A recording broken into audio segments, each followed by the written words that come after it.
John Finnemore's Souvenir programme.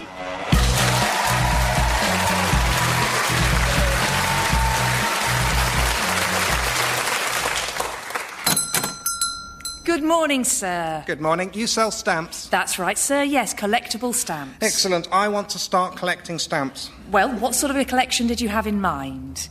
A stamp collection. Yes, but first day covers, or do you have a theme in mind, or a particular country? No, a complete collection. Of what? Of all the stamps. All which stamps? All the stamps. I don't think you understand, sir. When people say they're collecting stamps, they mean they are building a collection of some stamps. I understand perfectly, but I am a wealthy man and a man of ambition. I'm going to collect all the stamps. But you can't. For one thing, they print new stamps every day. Then we have not a moment to lose. So what do you want me to do? Well, firstly, I want you to sell me all your stamps. All of them? Naturally. I can't collect all the stamps if you still retain some of the stamps, can I? Wouldn't it just be easier to buy my shop and cut out the middleman? I fear you have me confused with a shop collector. I do not want any shops. I only want the stamps to be found therein. I'm sorry, sir, but I have to tell you, I just don't think it can be done. I don't care how rich you are. I don't think it's possible to buy all the stamps in existence. Yes, you say that, but when did you last see a butterfly? What do you mean? No one's seen a butterfly since they all mysteriously disappeared like... Precisely. And now, if you please, all the stamps. Certainly, sir. Would you like a bag? I would imagine so, yes. For over 30 years, Claude Filbert made a living from his opinions. Whatever the subject, he would have an opinion on it, and editors and producers could rely on two things: that opinion would be usefully surprising and outrageous, and that he would defend it as if it wasn't. Telling children you love them is about the most damaging thing a parent can do. And in my opinion, it should be classified as child abuse. Naturally, this made him a highly sought-after pundit and panellist. Gandhi was a war criminal. Pure and simple. A cynical tyrant who betrayed his country. That's a ridiculous thing. Well, I tell you what, my dear, why don't you go and read a history book and then we can have a grown-up discussion. But then, live on air, something terrible began to happen to Claude. But here's someone with a rather different point of view. Claude Filbert, you believe children should be encouraged to take up smoking. Certainly I do, yes. The sooner we know, of course, that would be ridiculous. Right. I thought you were going to say smoking is good for kids. That's what you were booked to say. Yes. I don't know what I... Yes, today's children are a lily-livered lot. And I welcome anything that toughens them up a bit. Though obviously not tobacco, because it's addictive and poisonous. It seemed that the sheer weight of all the reasonable opinions and courteous responses Claude had ruthlessly repressed over his career became too much for him to control. And they began to burst out spontaneously in a condition now known as Filbert syndrome, or niceness Tourette's.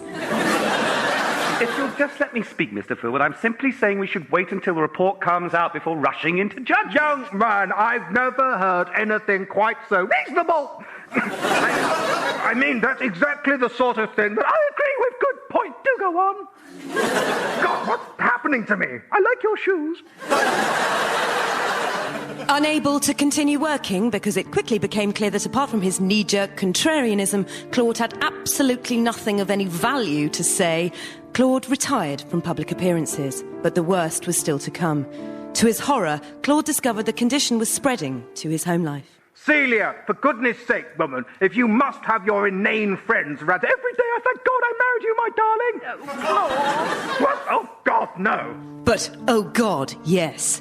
And soon it spread. Dad, they promoted me. I'm overseeing the whole account. I suppose you think that's something to be proud of, do you? Because I do. Well done, my boy. You're a wonderful son. Oh, Dad, come here. Get off me. Naturally, this apparent change of personality brought Claude closer to his family than ever before in the autumn of his life, which he absolutely hated. In 2005, he died, surrounded by the loving family he despised and by many new friends he had, to his horror, accidentally made. His last words were, I love you all. all. No, I bloody don't. I do, with all my heart. I don't. God bless you. Don't listen to me. God bless you all. Oh, bugger. Hello and welcome to the interview sketch. My name's Patsy Straightwoman. For the love of God, give me some jokes or I will kill again. I'm joined this week by Marcel Cuillère, the former accountant, jailed for his part in the RTF scandal. Marcel, let's get that out of the way first of all. You were accused, weren't you, of some pretty, shall we say, creative accounting? Accused? I do not say accused. I was acclaimed, if you like. I was acclaimed for my creative accounting. But in truth, without creating, there is no accounting. If you are an accountant, but you do not create, then what are you, shall I say, a doer of sums? I have no wish to do sums, to tell you what is 2 plus 2. No, I am an accountant creative. I take the numbers, I make them dance. I shape, I mold, and from the dull columns in front of me, I create something vital, something original, and I say, here, look, she speaks. But this does sound, doesn't it, like criminal activity, like fraud? How can it be fraud to make art? To fraud, to forge, is to copy the work of another. This is what I would have done if I had taken these figures and slavishly transcribed them into some spreadsheet. That is to forge. How can it be forgery to create, to make, to tell this story that never before has been told?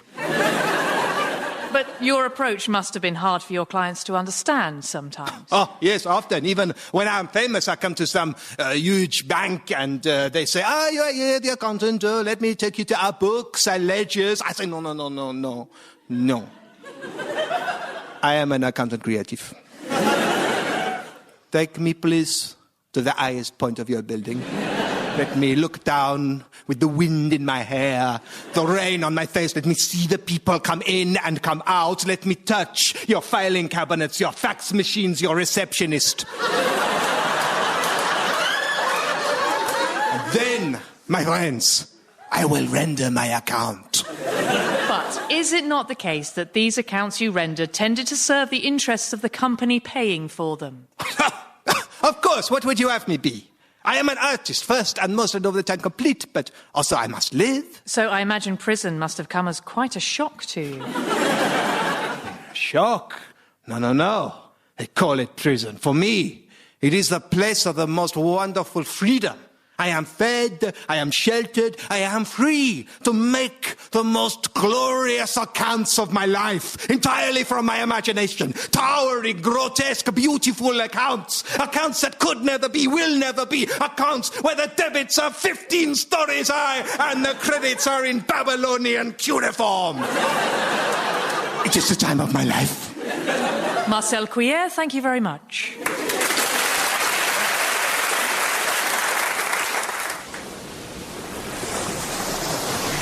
Morning, Geoffrey. Morning, Godfrey. Morning, Geoffrey. Daphne, Humphreys, Anthony. Morning. Popped up for a bask, have you?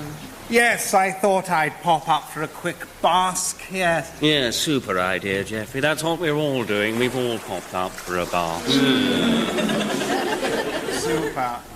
You can't beat a bask, can you? You cannot. No, well, what I always say is, and my wife agrees, what's the point of being a basking shark if you never bask? Bloody good point. No, I mean, we get an awful lot of stick about our baths. We do, absolutely, yes. From the dolphins and, the fish. Bloody fish. Quite frankly, we've earned a bask. We shark hard, we bask hard. We do. We absolutely do. Daphne, it's so refreshing to hear someone come out and say that. I mean, at the end of the day, we're basking sharks, for heaven's sake. Basking's what we do. I mean, I have the greatest of respect for the non-basking sharks, of course I do. Oh, yes, of course, absolutely. I take my non-existent hat off to them. My sister-in-law, for instance, she's a nurse shark. Good Lord, is she? Yes, and a bloody good one. Works her non-existent fingers to the bone. To the non-existent bone. Sharks don't have bones, Geoffrey. Oh. We're all cartilage. Oh, we really? I did not know that. Well, sir, non-existent fingers to the non-existent bone, then, and fair play to her. But, you know, I couldn't do what she does, not in a million years. I'm a basking shark. So, you know, excuse me for basking. Here. Jolly well said. I'll bask to that. I think we all will.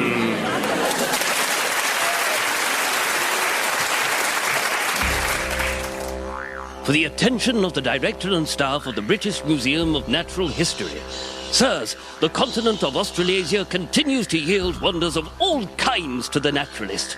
I am sending you by separate cover, along with the usual specimens of insects and bird skins, the remains of a quite extraordinary mammal, some 7 or 8 foot long from head to tail, which uses its enormously powerful hind legs to bound across the plains at great speeds.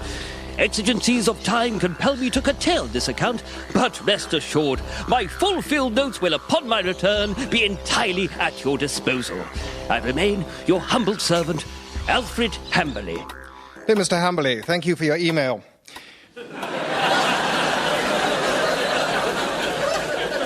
We appreciate your continued interest in the work of the museum, but we must repeat, please stop sending us dead animals.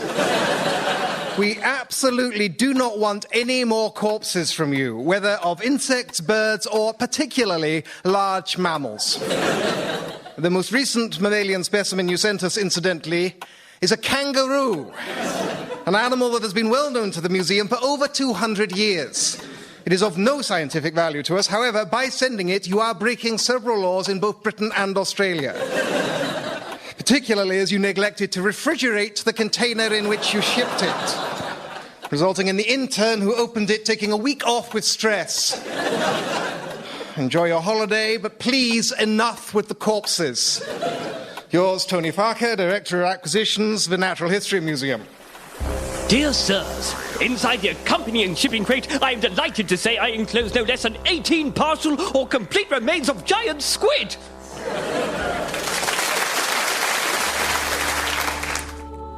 Hello. Oh, hello.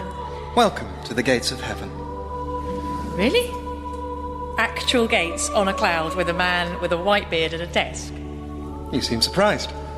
Well, I suppose I thought that was just what it looked like in, you know, cartoons and... Sketch shows.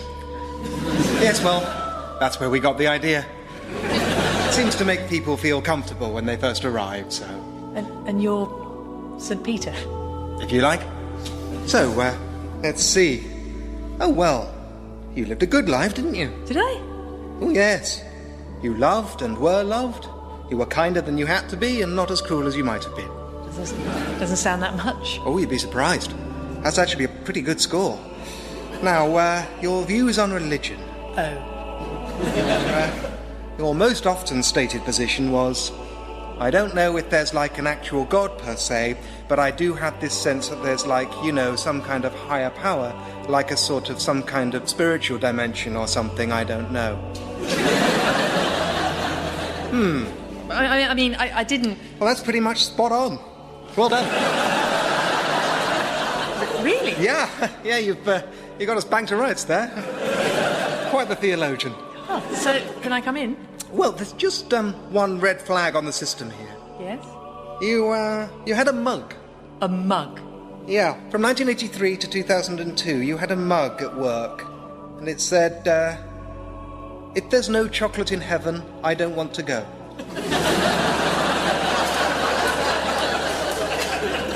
Right. You see, the thing is, there isn't. Isn't there? No. You see, heaven is, well, it's an ineffable, transcendent dimension of beingness, existing outside of all constructs of time or space. Do you know what I mean? Not really. No, you have to see it for yourself, really. But I just mean it's not the sort of place, it's not a place where you would get chocolate. And you've made your feelings very clear, so... So what? What? So, bye. But it was only a mug. I didn't mean it. Right. The thing is, we've nothing to go on here but the things you say and the things you do. And you did use that mug a lot. Well, yes, but it It was... was like your favourite mug. It was a joke. Did people laugh? Well, When they saw the joke, did they laugh at all? not really. No, we didn't think so. So it does sort of boil down to you spending a quarter of your life displaying a condition under which you would not go to heaven. And it's a condition I'm afraid we can't meet. But I've changed my mind. Well, so you can imagine, we get quite a lot of that here.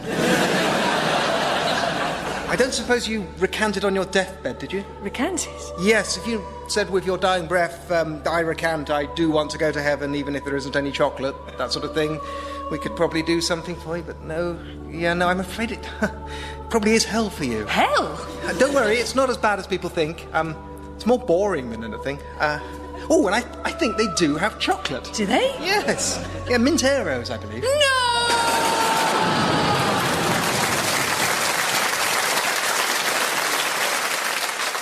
My lord, I should now like to call an expert witness, Mr. Edward Collins. Proceed. Mr. Collins, you are an expert witness. I am. Then could you tell the court, in your own words, what wine would you recommend with a chicken curry? A citrus-based Semillon or Sauvignon, or possibly a Riesling. I see. And tell me, how would you remove the steering wheel from a vintage tractor? Use a puller and ratchet, first placing a few washers under the screw to avoid damaging the centering tip. No further questions. Your witness, Mr. Graham. Yes, Mr. Collins, you told the court that a Sauvignon compliments a chicken curry. That is correct. But is it not also the case that grass stains can be removed from clothing with baking soda and vinegar? Certainly, or indeed with toothpaste. Exactly so. No further questions. Before you go, Mr. Collins, I have a question of my own. I really like this girl, and I want to ask her out, but how can I tell if she likes me back? When you talk to her, my lord, notice whether she holds your gaze or looks away. Also, if she repeatedly touches your arm or shoulder or her own neck, that may indicate attraction. Thank you, most enlightening. Arm, shoulder, or... Could you read the last part of the witness testimony back? Or her own neck, that may indicate attraction. Quite so. Thank you, Mr. Collins. You're free to go. Miss Hinchcliffe, you may proceed. Thank you, my lord. I would now like to call a surprise witness. Oh, damn, boy. Goodness me, the late Elvis Presley riding a dragon! Surprise!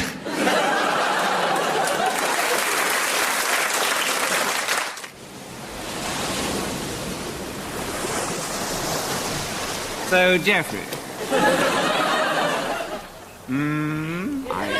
I don't want to interrupt your bath. No, I can talk and bath. I thought you could. Well, I was just wondering what happened with that fish you had your eye on the last time we foregathered. Oh, now refresh my memory. Which fish would that have been? The little bluefin, was it? It may have been, it may very well have been, yes. Oh, well, I ate that up, Humphrey. Did you, Geoffrey? Did you really? I certainly did. I ate that right up. Oh, well. Bloody well done, Geoffrey. Yes, bloody well done. Bloody well done. Oh, I say. What's up, Zancy? Well, look, there's some sort of ghastly ship come along. So there It's is. casting a shadow right over our basking ground. Oh, no. Oh, that's too bad, it really is. Well, someone should say something. Well, do you know, I think I will. You should, you really Well, should. I will. I'm sorry, but I will. I say, excuse me. We're basking. Do you mind? Yeah, we are actually basking here. Yes, we're basking sharks, you see, and your ship... I said. Are you all right, Geoffrey? I'm not entirely all right, Humphrey, no. I think some bloody little chappie on that ship's gone and harpooned me. Do they harpoon sharks? Well, you know, I would have to say, on the basis of the evidence before me, yes, they bloody do. That is not on, is it? Oh, well, look, they're winching me in. I'll have a word with them, put a stop to all this harpooning nonsense. Oh, would you? That would be super. Yes, don't you worry. You chaps enjoy your bath. Will do, Geoffrey. Super to see you. Cheerio. What a ghastly fellow, Godfrey. I know. Did you hear his sister-in-law's a nurse shark? That's nothing. His father was a dogfish. Doesn't surprise me. A does not surprise me at all.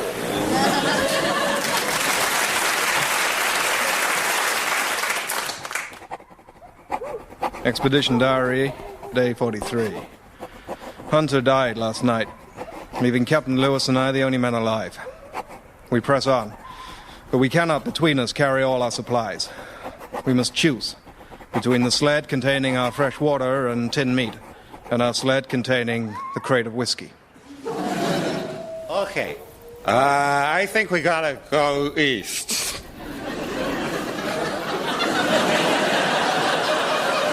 East? Yeah, east. Looking at the map, I think we gotta go east. All right.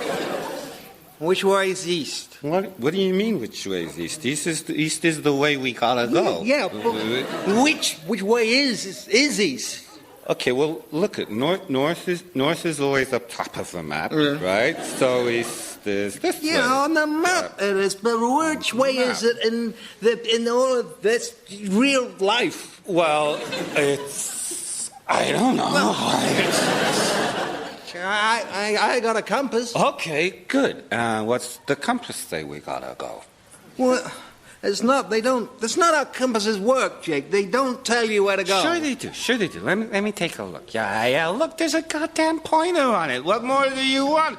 You just follow the pointer. I don't think you do. Sure you do. Why else is there a pointer on it? It's a pointer. It points. No, I think it's telling you where north is. North? No, the map tells you where north is. It's up top of the map. I know, but the compass, right? It tells you where it is, right now. You're screwy. I am not screwy. You're goddamn screwy. Look at the damn pointer swinging around all over. How can that be north? No, but Jake, that's you. You're swinging around. Well, okay then, so what if I am? I'm swinging all over and it's swinging all over. But look, it does know, Jake. Look, quit swinging around. Look at it. It does know. See? Okay, so it knows where north is. Whoop-de-doo. How does that help us any? Well, I think, you use it with the map. Oh, the map. Oh, what? Now you want the map back. Okay. I thought you were all Mr. Compass guy. You use them both, Jake. You use them both. So the map says we gotta go east. Yeah, I said that all along. I said that. But you don't know which way east is. I don't know where east is. That's what I'm saying. Well, how am I gonna know where east is? You're not, Jake. Who am I? The Eastern Clint Eastwood? No, you're not. The Easter Bunny, am I? No, Jake, you're not Clint Eastwood and you're not the Easter Bunny, but it's okay. It's a compass. A compass knows where east is. No, it don't. It does, Jake. We've been through. It does not. It does not. I was listening. You think I don't listen, but I was listening to you. And the compass knows where north is. Well, sure. Yeah, not east, north. Yeah, but no, I don't want to hear it. No, until you come back with a compass that points east. Sure, Jake, sure. And which way does the map say we go? This way. Well, no, you just guessing. This way. Okay. Day 44. I know. 44 of the expedition. We're going east.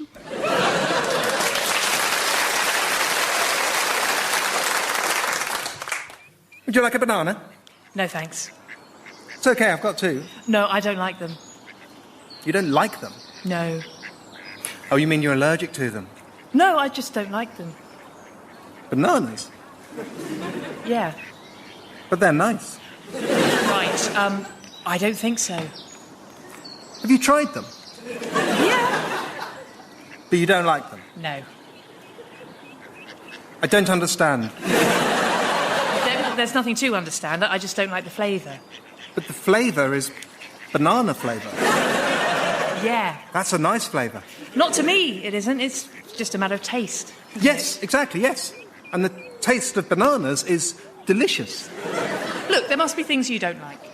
Well, yeah, I don't like nasty things like olives. Well, there you are, you see. I like olives. No, I said olives. Yeah, I like olives. But they're horrible. No, they're not. They're nice. So, you're saying you like olives, you don't like bananas? That's right. If you had a banana and an olive, you'd eat the olive, but not the banana. Yes. You're weird. Right, well, I'll have the banana myself then. Please do. Hang on, I thought you said you were going to have a banana. Yeah? Well, where is it then? And why are you unpeeling that delicious yellow olive? Oh, I knew there'd be a rational explanation.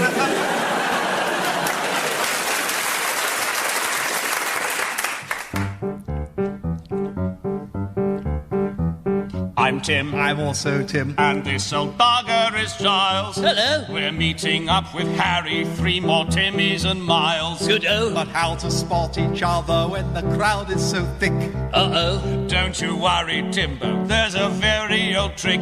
We're wearing red trousers, so we're not hard to spot. We've all got red trousers and we wear them a lot. We're wearing red trousers, as perhaps we have said.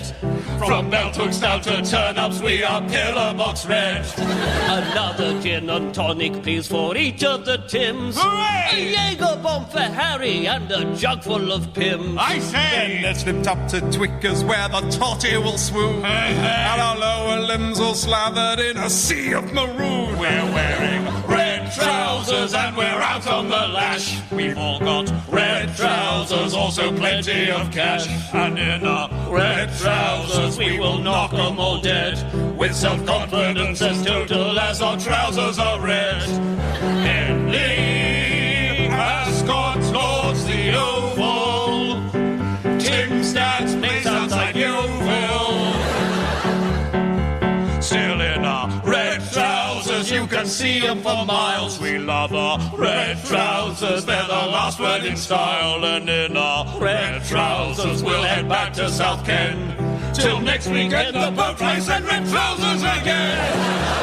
Red trousers. Red trousers. Red trousers. Red trousers. Trousers and orange.